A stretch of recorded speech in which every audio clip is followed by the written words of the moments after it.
আসসালামু আলাইকুম বন্ধুরা, কিচেন অফ লাভ চ্যানেলে আপনাদের সবাইকে স্বাগতম। চলেন আজ আপনাদের সাথে একটি সহজ ও মজাদার মাছের রেসিপি শেয়ার করি। আমি এখানে 6 পিস মাছ নিয়ে নিয়েছি। মাছটাকে আমি ভালোভাবে গরম পানি দিয়ে ক্লিন করে নিয়েছি। দেখেন আমি কিভাবে মোটা সাইজ করে কেটে নিয়েছি। আমি এখানে নিয়েছি হাফ চা চামচ মরিচের গুঁড়া, হলুদের গুঁড়া এবং লবণ। এগুলোকে আমি ভালোভাবে মিশিয়ে মাছের টুকরোগুলোকে মেখে নেব। আপনারা যারা আমার ভিডিওটি দেখছেন প্লিজ আমার ভিডিওটিতে লাইক, কমেন্ট এবং শেয়ার করে দিবেন। আর যারা আমার চ্যানেলটাকে এখনও সাবস্ক্রাইব করেন নাই প্লিজ আমার চ্যানেলটাকে সাবস্ক্রাইব করে দিবেন প্লিজ। আমি যেভাবে মাখিয়ে নিলাম আপনারাও ঠিক এভাবে মাখিয়ে নেবেন। এখন আমি চুলায় একটি প্যানে পর্যাপ্ত পরিমাণ তেল দিয়ে নিয়েছি। তেলটা ভালোভাবে গরম করে মাছের টুকরোগুলোকে ভেজে নিব। আমি সবগুলো টুকরো একবারেই ভেজে নেব।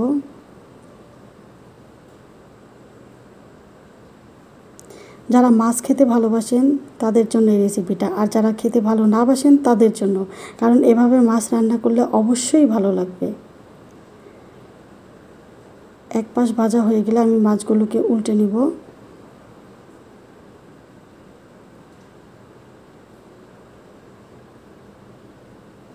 দুই পাশ সেম করে ভাজবো।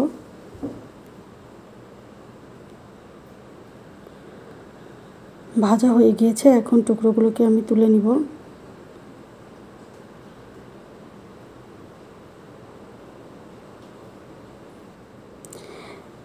যে তেলে মাছ ভেজেছি ওই তেলেই আমি পরিমাণ মতো পেঁয়াজ কুচি দিয়ে নিব।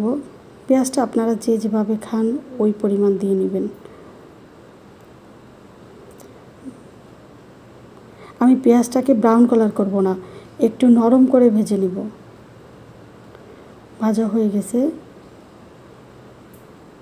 এখন আমি এখানে দিয়ে দিব একটা টমেটো কুচি,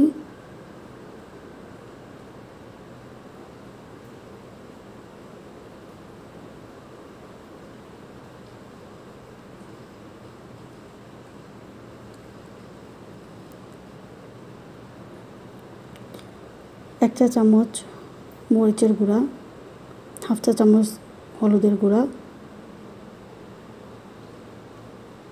সামান্য ধনিয়ার গুঁড়া, অল্প লবণ, কারণ মাছ ভাজার সময় লবণ দিয়েছিলাম, তো লবণটা একটু বুঝে শুনে দিবেন। এখন এগুলোকে আমি নেড়েচেড়ে মিশিয়ে নিব। মশলাটা যাতে পুড়ে না যায় সেজন্য আমি এখানে অল্প একটু পানি দিয়ে দিব।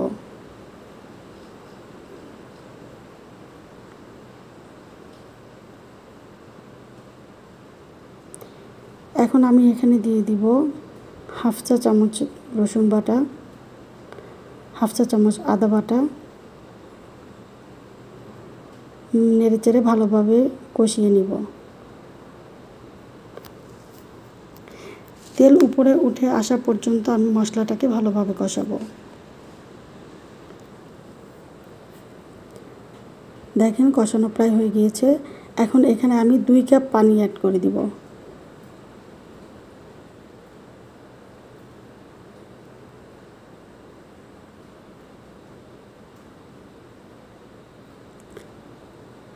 ঢাকনা দিয়ে ঢেকে দিব পানিটা ফুটে আসা পর্যন্ত। পানিটা ফুটে এসেছে, এখন এখানে আমি ভেজে রাখা মাছের টুকরোগুলো দিয়ে দিব।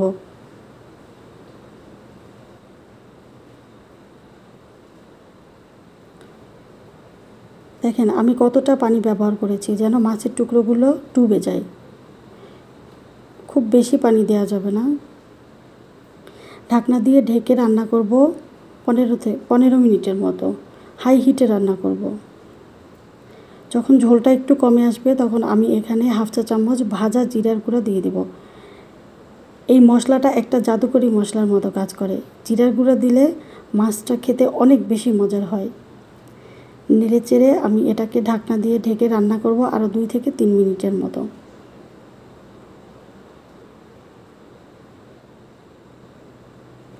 দেখেন কি সুন্দর লাগছে দেখতে।